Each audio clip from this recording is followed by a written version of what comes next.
Hello and welcome to the Courageous Influence Talk Show, where we have courageous conversations that help build people of courageous influence. I'm your host, Alex Cuttiford, and I'm joined by my mate and pastor, Caleb Dwyer. How you doing, mate? I'm good, mate. We've been having a bit of fun on the set this morning. Certainly have been. I feel chastened already by the producer. Yeah, having a lot of fun. It's always a good time down here with the guys. I know. I was trying not to laugh through your whole intro.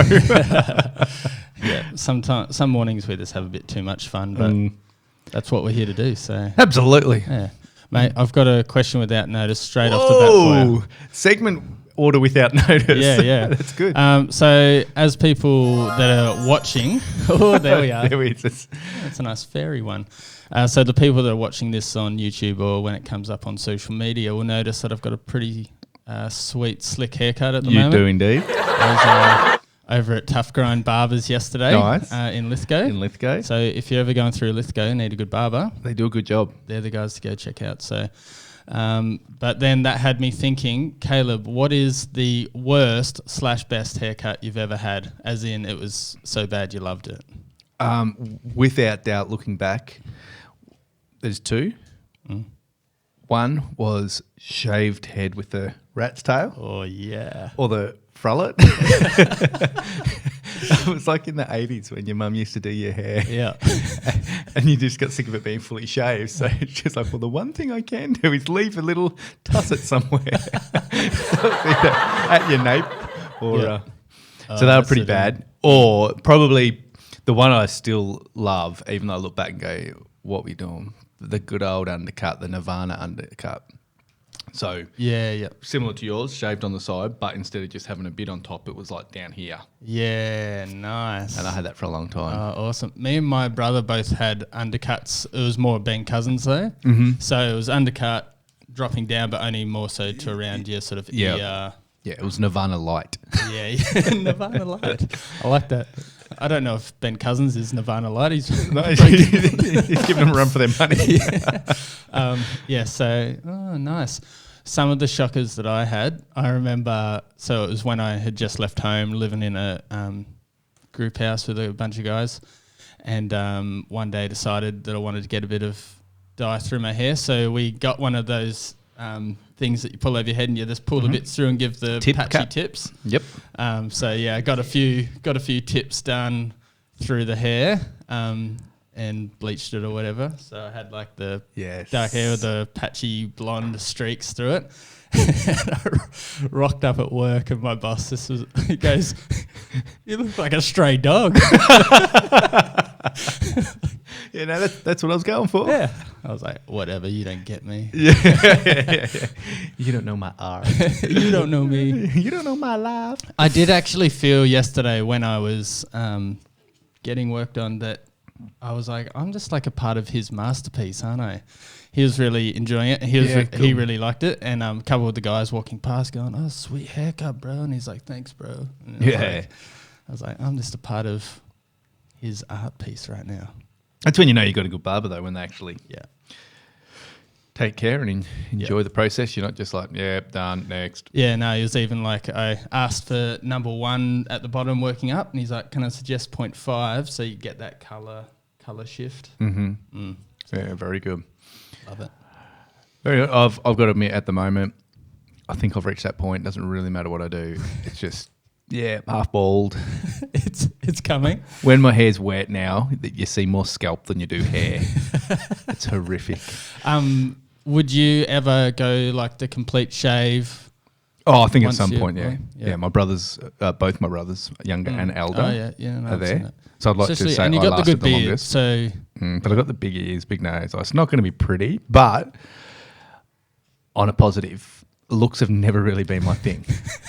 Like, I never get jealous if Renee thinks another guy's hot because looks have never really been my, You're pretty hard on yourself, but I feel like you're a pretty attractive man. Thanks, mate. I appreciate it. But I don't see that as my sort of wheelhouse. Whereas when I get upset is when Renee finds another guy really funny. I'm like, hey, back off. I'm the guy. I'm the guy with the jokes. It's like, oh, Mr. Funny, huh? So if Renee gets giggly, I get jealous. That's why she doesn't laugh at my jokes. A guy can be as hot as he wants, whatever, mate. Not my wheelhouse. That's funny. Did you... A question? Yeah. Yes. I'm ready. What sound annoys you the most? Oh, well, we've already started discussing this morning because I was like, I hate the sound of chewing. Mm-hmm. Oh, it's so bad. That would have to be it, wouldn't it? I don't think I ever hear you complain about any sound other than whenever you can hear someone chewing. It's actually about the only time I ever see you get angry. This triggers that part of the body. It's like I can feel my hatred for it through my whole body. And it's like, and I know that it's because you can. Sometimes people make chewing noises even when they're chewing with the mouth closed. It's just the reality of chewing food. So like, it's not that I expect that everyone should be able to make no sound, and I'm not oblivious to the fact that I would make sound when I chew. But it doesn't make it pleasant. No, but it's just like, I just don't like the sound. I'm with you. It's like feet. I know I've got them. I know everyone's got them, but they're still gross. Bring them near me. Right. Yeah. I know you can't help. I know you got to bring your feet everywhere you go. Doesn't mean I like them. Yeah. It's the same here. I know you've got to make noise when you got to eat, but do you reckon maybe that's why we have music in the background in restaurants? Likely. Melissa and I always are watching something while we eat dinner. Because our family dinner is us on the couch, and so now I really notice it. If we don't have something on, I'm just like, that's like good. The other morning we're like eating breakfast. I just sort of slowly got up and just walked away, just so that it wouldn't be noticed that I was walking off somewhere else to eat. And now you've just confessed it on the podcast. That's gold. We occasionally, like when I say occasionally, on school holidays, usually a Friday or Saturday, sometimes a Sunday as well. We have a family show going, family appropriate TV watching, and we'll watch that whilst eating dinner. And then the rest of the week, we sit up around the table and we have a little thing where everyone says their highlight and low light of the day and stuff. Yeah. But the girls love they call it sitting on the couch for dinner. Yeah.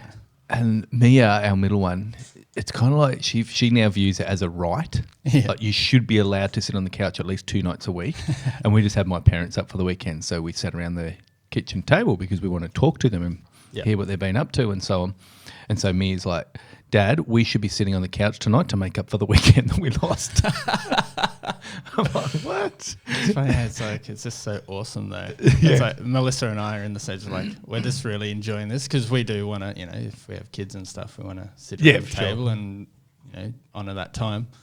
But we're like, but right now, this is the dream. Sometimes it gets to the point though, sometimes I actually want to go sit at the table because some meals just aren't meant to be eaten on the couch. I'm with you. I struggle with that. But then I'm like, but with the way our house is structured, it wouldn't be warm enough down at the other end. So we just sit on the couch no matter what it is, eating your roast off the side of the Yeah. Off the arm of the chair. Yeah. Now, how do we want to structure this this podcast? Because there's a new segment, but are we going to that yet? Or you're the host. Yeah, I am, but I don't know how to host this one. All right, let's do it. All right, we'll do it. I'll introduce it. I'll introduce you the introduce segment. it. It's your segment. And now it's time for Armchair Anchors. Armchair Anchors. So Armchair Anchors, ladies and gentlemen, it's like an armchair critic, only we're armchair news anchors. Yeah. We have an opinion about the news, even though we know absolutely nothing about most things in the news. Too right. Which I reckon it's just an Aussie right. Yeah. We sit on our armchair, we critique the sport. Like we can put a sport on that we've never watched before. Oh, what are you doing? yeah. You can put, what's that one where they go along the ice? Curling. Curling, yeah. We watch curling, which I think I've watched twice in my life. Some curling tips in my life. We have an opinion about it. Yeah. And it's similar with the news. Like something comes on, a public servant who has dedicated their year to policy in a certain area will say something and we'll be like, joke. What a stupid idea. It's like, really, what do we know? Yeah. Stupid through the lens of the minimal information that we have. Yeah. So armchair anchors. Yep. And so what have you been seeing in the news? Well, I saw, and I have to admit, in typical what I think will become typical armchair anchor form, I only heard the headline. Yeah. That was sufficient. Something like 80% of people only read the headline of a news article that they share on social media and stuff. Oh, really? Yeah. Wow. Did you just make that stat up? I think it's 60. It's a percentage. Yeah, there is a high percentage. A percentage of people. I have heard the percentage, but... So, I thought this was hilarious. It was a clip from Parliament yesterday, I believe, and one of the opposition members of Parliament were questioning the Prime Minister about whether he thought it was appropriate that hospitals were so underfunded that I think it was a city just outside of Canberra, and women were forced to drive into Canberra about an hour's trip to have children, to give birth. And the Prime Minister's response was, and she said, do you think it's appropriate that a number of women have now had to give birth beside the road on this particular highway? And the Prime Minister gets up and says, well, that's why we're investing millions of dollars to upgrade the highway.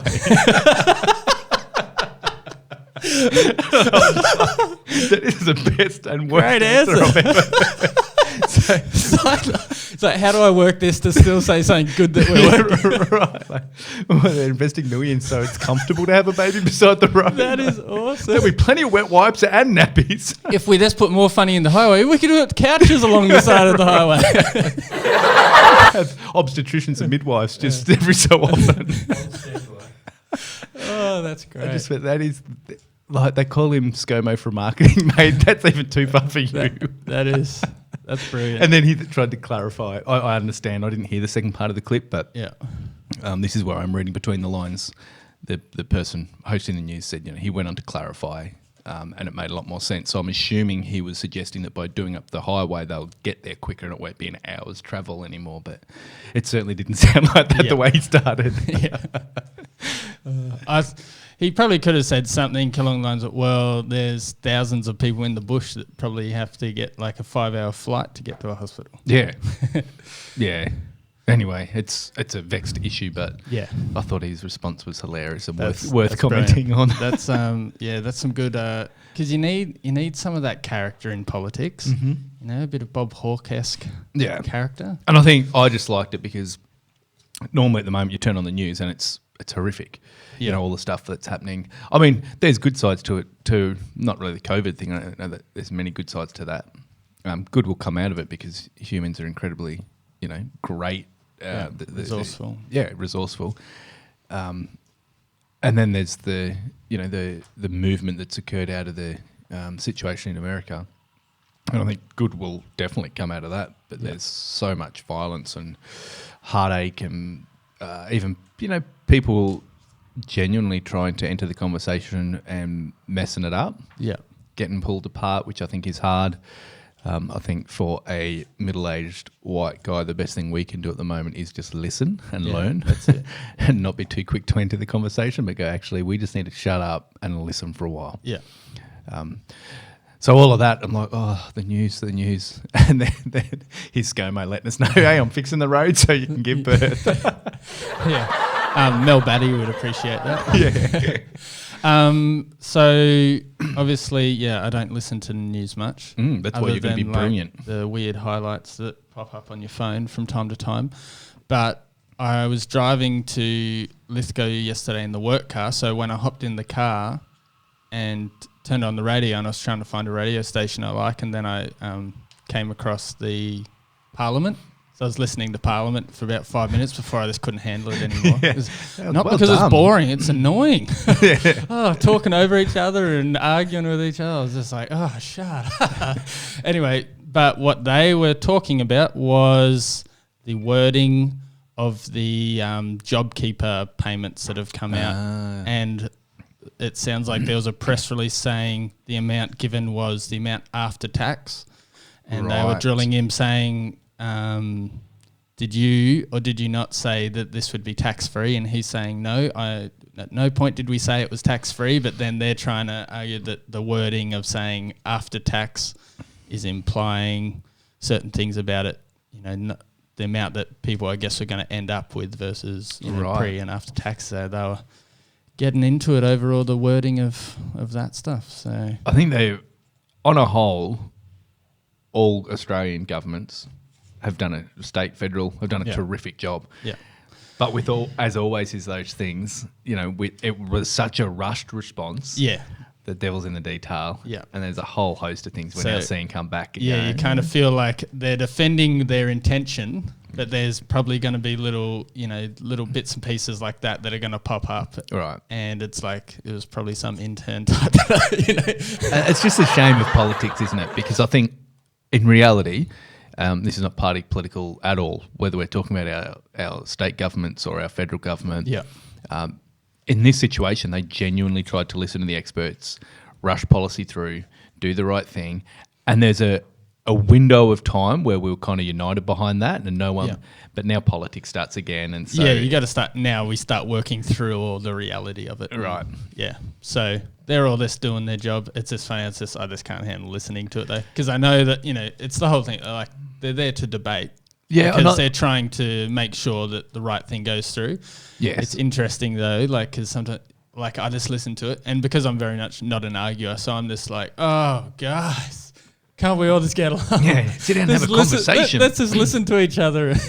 But I think the real work does happen outside of that question time, doesn't it? Yeah, because he was drilling because they're like trying to fight back against his response, and he's had to stop him and go, no, he's answering the question that was asked, and you guys, you guys are welcome to discuss this after question time. Right. And and I think that's when the real work happens, and then question time is all about just trying to get the headline for the newspaper. Yeah. It's always theatre. Yeah. Like, you even watch them, sometimes they'll be sitting in the background laughing at each other. Yeah. Turkeys. Watching the clip the other day, a certain politician was putting forward a motion that it ended up being like 98-2 against. Oh. And as she's talking a motion, you can see the person behind it rolling. It's like, these really dramatic, and someone filmed it and like just zoomed in on their face, just like rolling the eyes and just going, like head back. How did this person get into Parliament? Yeah. Good times. Very good. There's armchair anchors talking politics. Right. So here's the underwriter of all that. If any listeners are thinking these guys just have no idea what they're talking about, correct. Yeah. Yeah. Someone will take a soundbite out of our. We just happen to have a microphone. No knowledge. Yeah. So make sure you hear that. We don't know what we're talking about. That's why we're armchair anchors. Yeah. But now into something that we do know what we're talking about. Ooh. Somewhat. Giving our life lessons. Yeah, great. What do you got for us this week, Al? Oh, I'm up first. So what I've been thinking through is define your relationships. I've found this to be a good tool in my life, and it's something that Melissa and I have been sort of talking through a bit. We go for a weekend walk these days, and it's been really good, and we get chatting about life and everything. And one of the things we were talking about the other week was understanding what a relationship is, because you're going to get different things from different relationships, and you're going to invest differently into different relationships. And so it's a really powerful thing in life to define what a relationship is. So the way that I define my marriage and what I give to that is going to be different to, say, someone that I just meet on the street and feel a responsibility to. Maybe you're walking past someone and you recognise they might be having a hard time, and so maybe you think, I might give this person some money or help them buy some food or something like that. Right up and through all the different spectrum of different friendships. One of the things I was recognising was understanding when there's a bond level friendship, and that these friendships are really rare to come across in life, and you're only going to have a few, 2 or 3 of those relationships that just transcend every season of life, location, wherever they live. We have Nate and Grace in Newcastle who, we'll always drive up to visit them. Yes. Any major event in life, you're going to be there. We pray for their kids. Yeah. We love their kids. That sort of friendship that and you know that it's given both ways, that same bond, and, you know, you're going to have very few of those relationships in life. But when you recognize that's what it is, that's when you know, all right, I know that I can give this to that relationship. Yes. And you're not going to give that to every single relationship that comes into your life, even good friendships. Yep. And so, yeah, this defining what a relationship is helps you work out what am I willing to give to this relationship, and especially when it's a relationship that you're not going to expect anything back. Because if you're approaching a relationship that you're not going to get anything back from as if it's like a bond relationship, you're going to just destroy yourself. Your heart is just going to get toxic. You're going to be exhausted, and that relationship will end up becoming a real pain point in your life. But when you take the pressure off that relationship to be a bond relationship and recognize this is just the person in my life that I can invest into, and I'm going to invest this much, no more, no less type thing, then that can become a real joy. And you enjoy giving to that relationship because you know you've got relationships in other places that you're going to give and take. Yeah. And so it can You're just be not a real demanding powerful something thing. out of them that they're not able to give. Or Yeah. I think that's really cool. I had that in some conversation only probably 12 months ago in some coaching about leading teams. Yeah.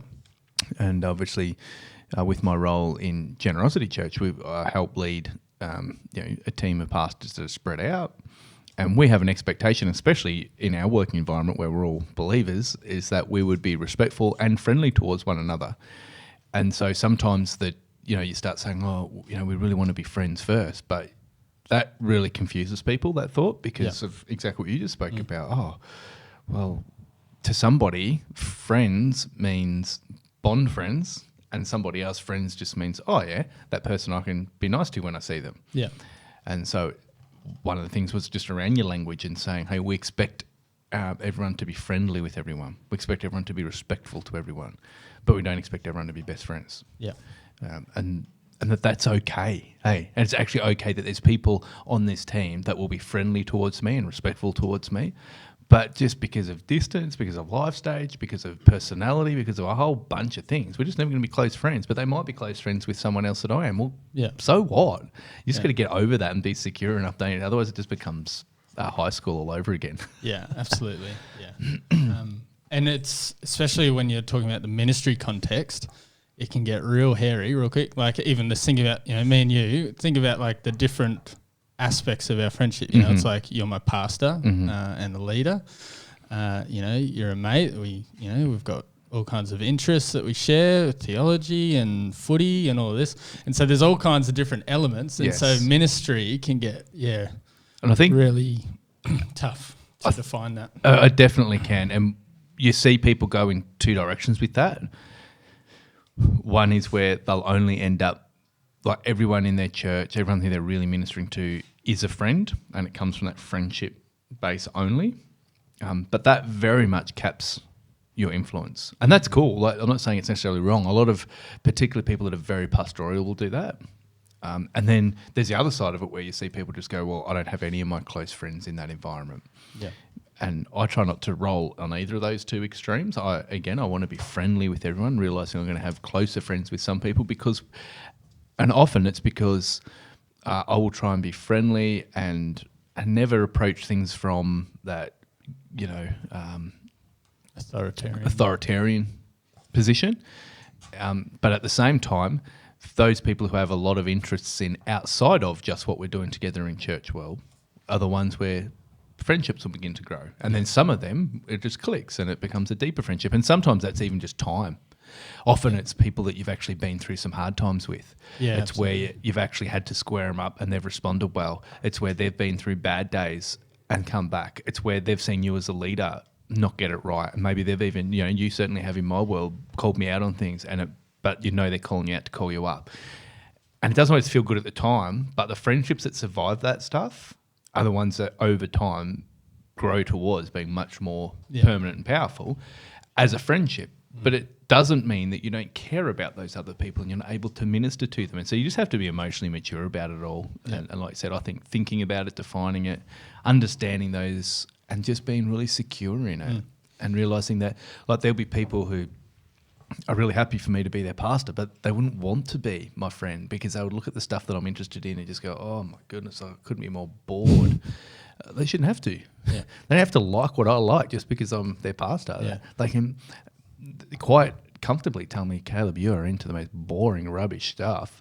And I shouldn't get up on my high horse and think because I'm a pastor somehow that makes me a superior human, that people should like what I like. And it's just rubbish. Yeah. So I think it's just trying to be mature about the whole thing, but that's it. Thinking through it is intentionally thinking through it is important. Really being aware, like looking at your friendships and assessing it. And so, like an example for me is that Malachi Dutchke. And so one thing I would say to people, especially living in regional areas, don't get caught in the trap that all of your friendships need to happen in your location, because that's going to be tough. Yes. But so one of the things is I started to notice, and this recognise, me and Mel, we'd always sort of been aware of each other. We hit it off when we caught up, and then just over time, we stay in touch, and then we call each other, and then to start to recognise, this is a relationship that, you're recognising there's give and take here, and we can both build each other up. So I'm gonna when I recognise that, I was like, I'm gonna make sure I'm really intentional about staying connected with that relationship, touching in. Yeah. Not this, sometimes it's only going to be one person reaching out, whereas I was like, all right, I've got to make sure that I reach out as well. Yeah. And then even the other day he called and asked if I'd pray with them each week. This is a bit of a partner in that. And so with us this morning, we're going to call each other Thursday morning, 6 till 6:30, just catch up, chat, pray. Awesome. And so, this recognising those relationships, and when you see something that's like, oh, this is a relationship that I just don't have to give to, then that actually helps you to give it to it, because you can recognise it. And so don't get caught in the trap, especially in regional areas, that that's a cool good thought. Friendships have to be built by location, because there's, And I reckon being a secure friend and not a jealous friend too is really helpful. Yeah. And realising that your friends are going to have other friends. Yeah. Who contribute in areas where you don't, and it's all good. Yeah. I just think drama in friendships would be the thing that I shy away from pretty quickly. Yeah. Yeah. Friendships are just don't need all the drama. Yeah. Yeah. Very good. What's your life lesson for us? Life lesson for today is from Corey Ten Boom. It says, worry doesn't empty tomorrow of sorrow, but it empties today of strength. Say that again. You didn't even hear because I was tapping. No, Sorry. because I was like, I hope that isn't coming through. I'm sure it was. Worry doesn't empty tomorrow of sorrow, but it empties today of strength. Yeah. So when we worry, you feel like joy produces strength. It's a off quoted scripture. The joy of the Lord is my strength. Yeah. And that sounds nice, but what does it actually mean? Well, you think about it. Joyful you is strong you. Yeah. Right? We are less likely to fail. We are less likely to hurt somebody else. We're less likely to fall into temptation. We're more likely to be able to go through difficult circumstances when we have a level of joy, genuine joy in our life and heart. Yeah. Right? So joy makes us strong, whereas worry does the opposite. The more you're worried, your strength and your courage just begins to wane. Yeah. And so it doesn't fix anything. It doesn't make tomorrow any better. It certainly doesn't alleviate anxiety and problems from tomorrow, but it just zaps all the joy and therefore energy and strength out of today. Yeah. And it's certainly something I've had to work through. And partly because I'm a high thinker. Unfortunately, that does not mean intelligent necessarily. It just means I think a lot. But intelligent. It sounds intelligent, doesn't it? When I was first told, did the work with Dr. Rain, I came out as a thinker. I'm like, come on. Oh, high thinker. Yeah. And he's like, mate, you could just be thinking the same dumb thought over and over again. And that's the problem. High thinkers think a lot. We analyse everything. That's part of how we see the world. We would rather, like I just said a minute ago, friendships that are full of drama do my head in. Like, over-feeling everything and making your decisions off feelings, to me, is illogical, and things have to be logical. Yeah. Okay? So I think a lot, but thinking a lot and having healthy thoughts are very different. Yeah. And so high thinkers can have a tendency to become worriers because you're thinking about things all the time.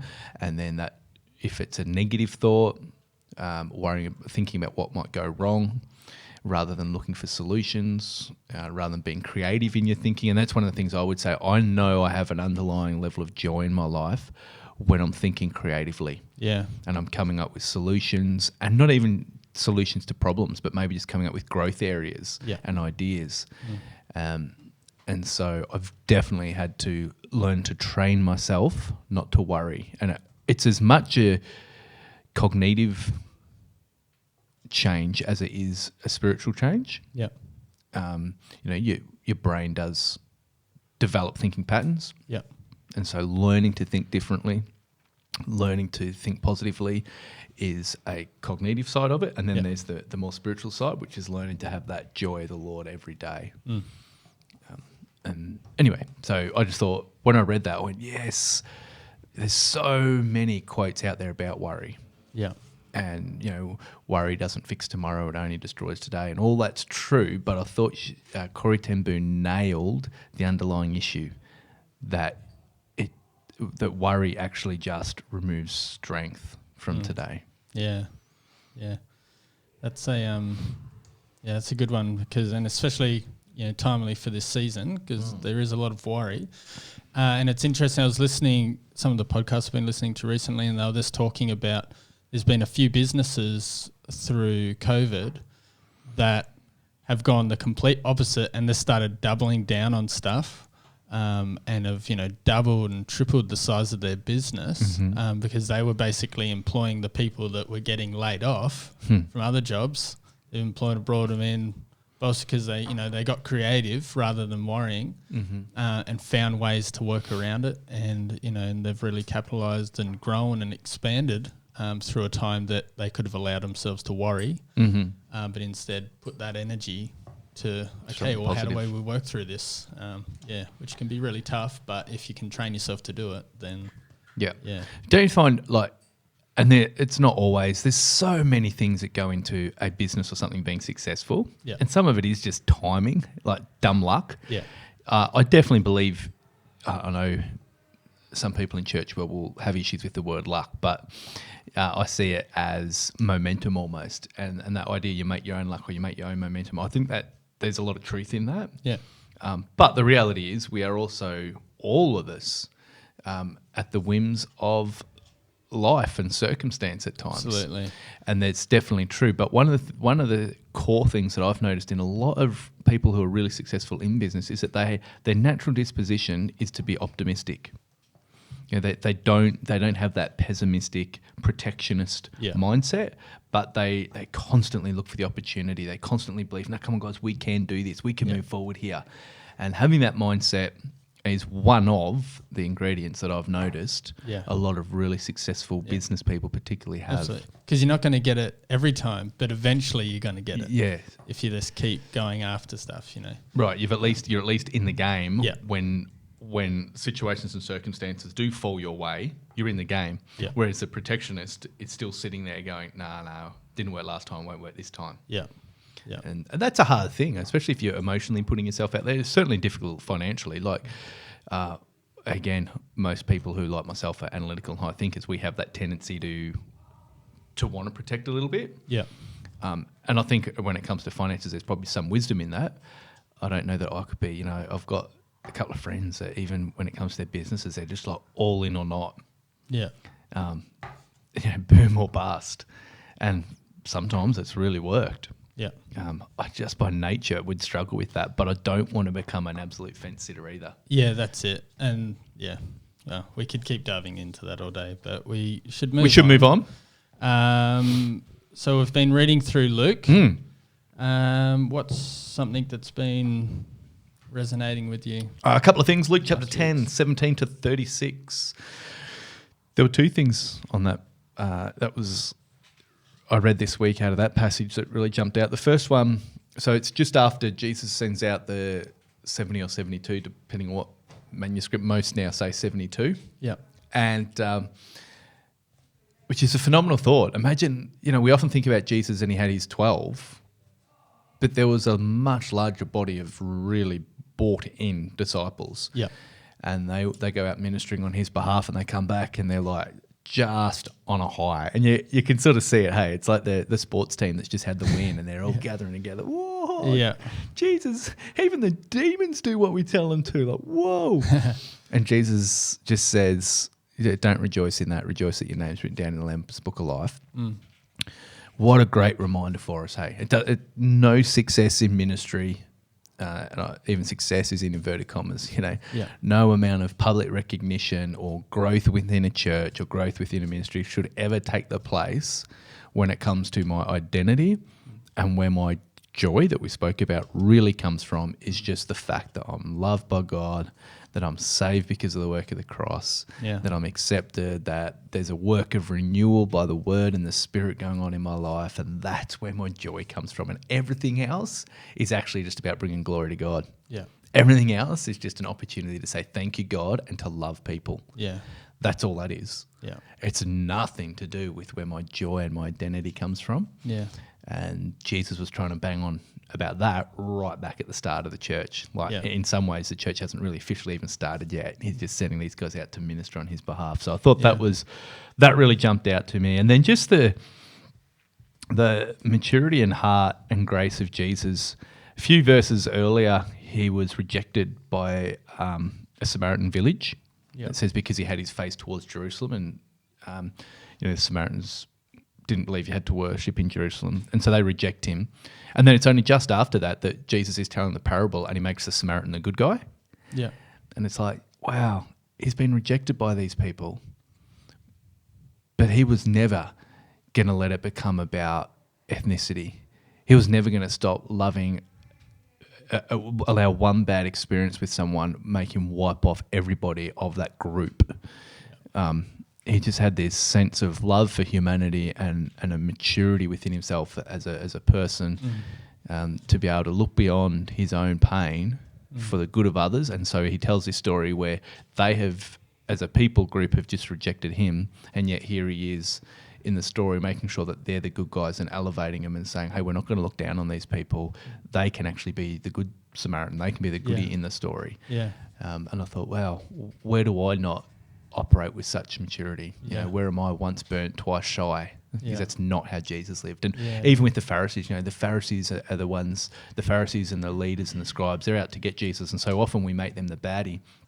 And we talk a lot about how Jesus was willing to eat with tax collectors and prostitutes. And yet I find Jesus sitting at the table of a Pharisee as well. Yeah.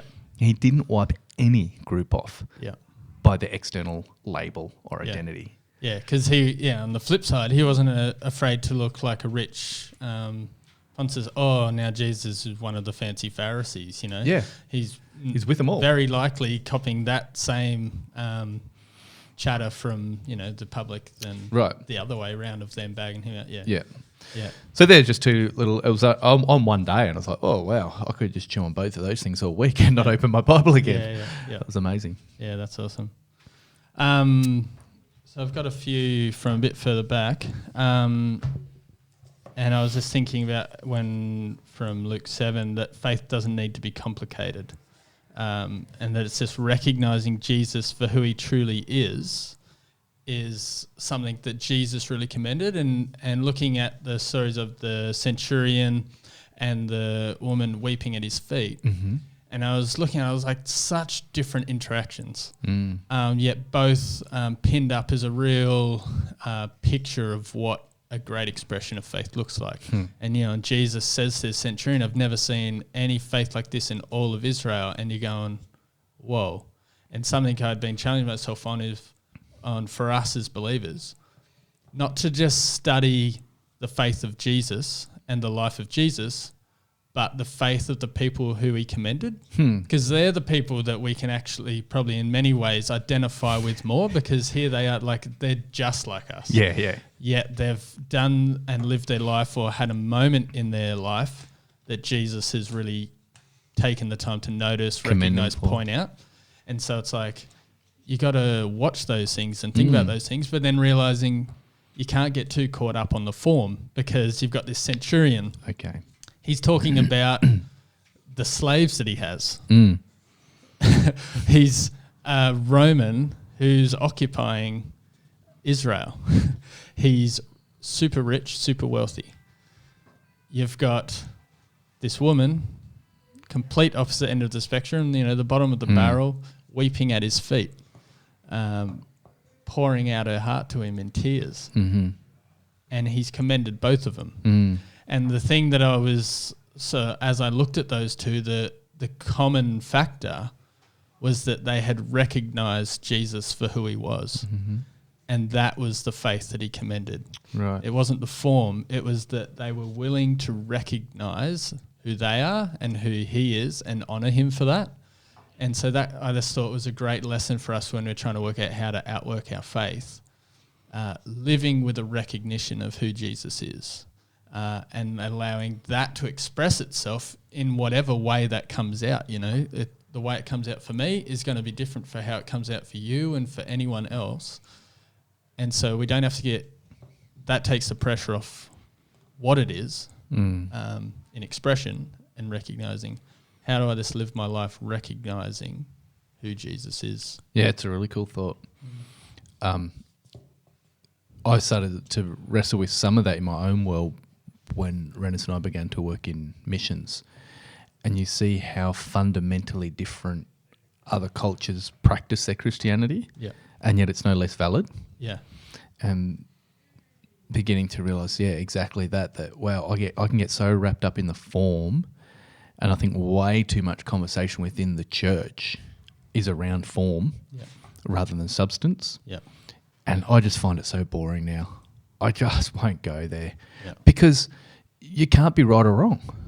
Yeah. There are obviously certain things that are and substance that is very much right or wrong. But in terms of how we express it and our preferences, great conversations within a team. All right.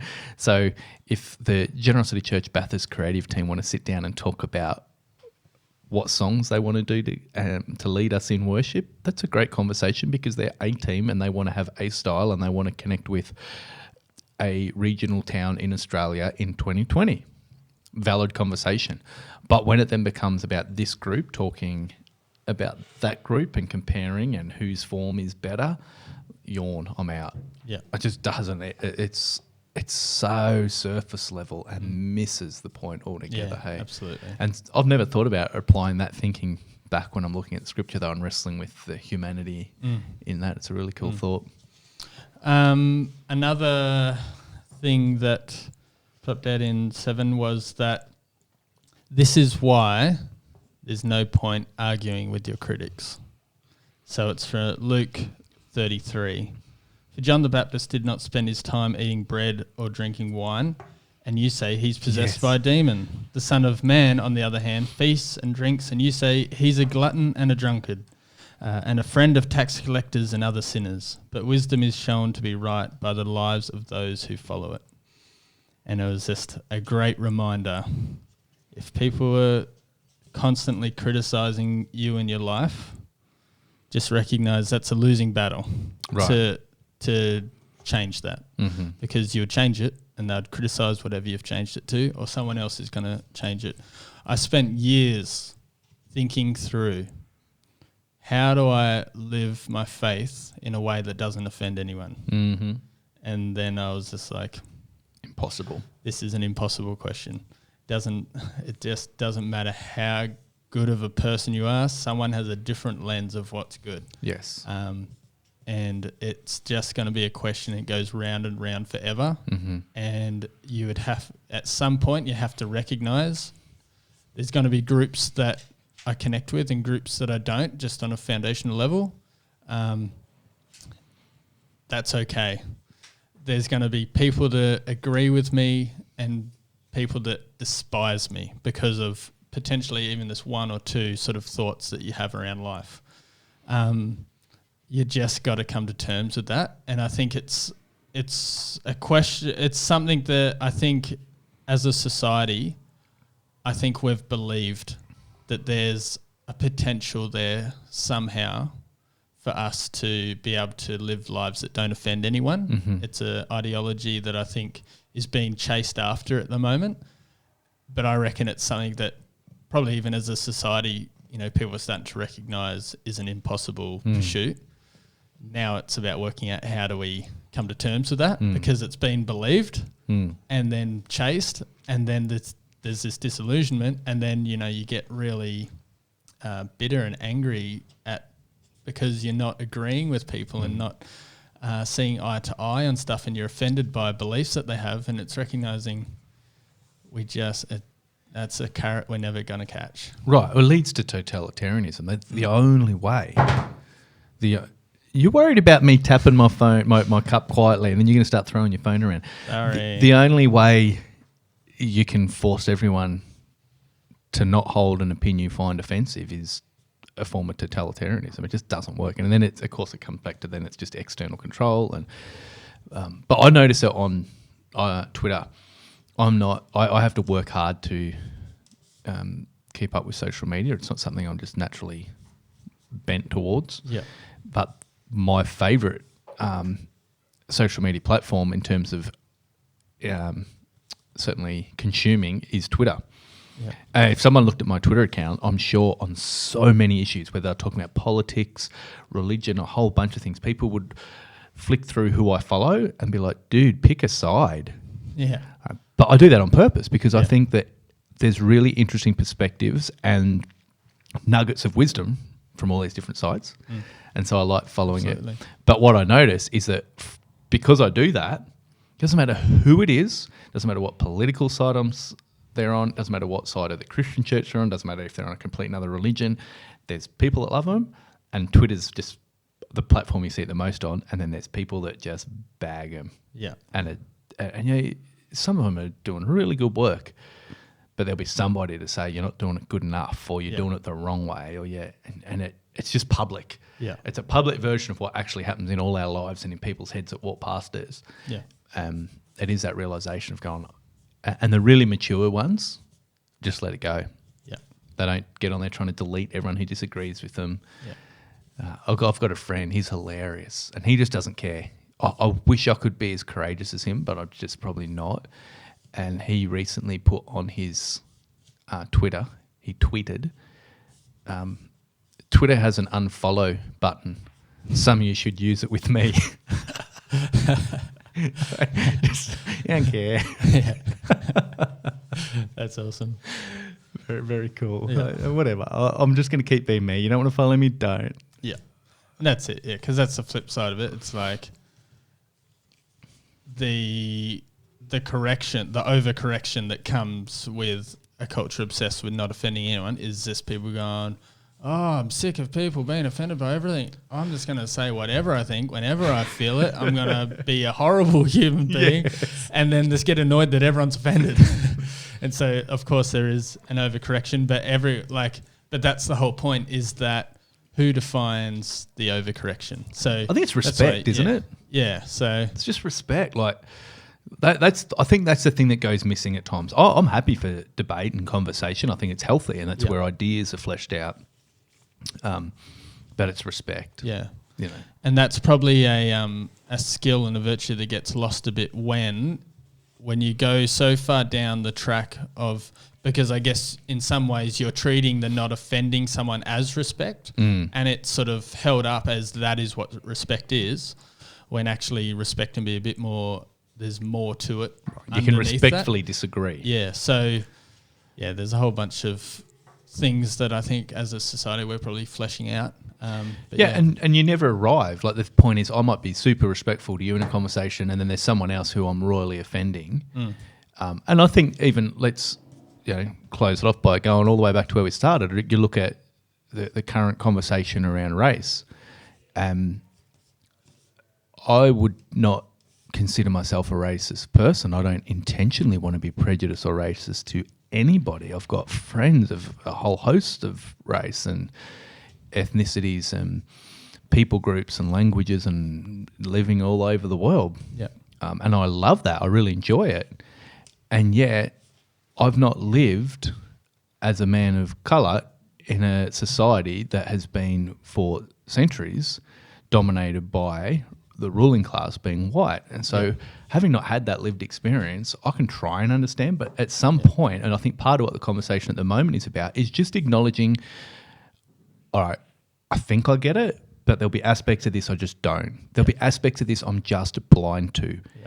And my position in that is not to be arrogant about that and go, well, it's not my fault I'm blind to it, but just to go, humbly go, there's actually going to be things I'm still getting wrong. Yeah. There's going to be things that I just don't understand. Yeah.